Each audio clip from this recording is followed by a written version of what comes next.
Hi, doing a scrap run today. Got all this metal from a friend of mine, and he had no way to haul it, so he gave it all to me. Looks like a part of a door and some frame parts,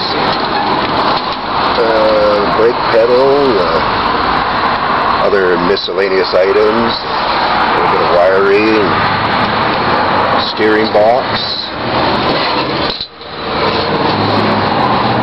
That's about it in here. And inside I got more items, like an old computer case, other pieces of scrap,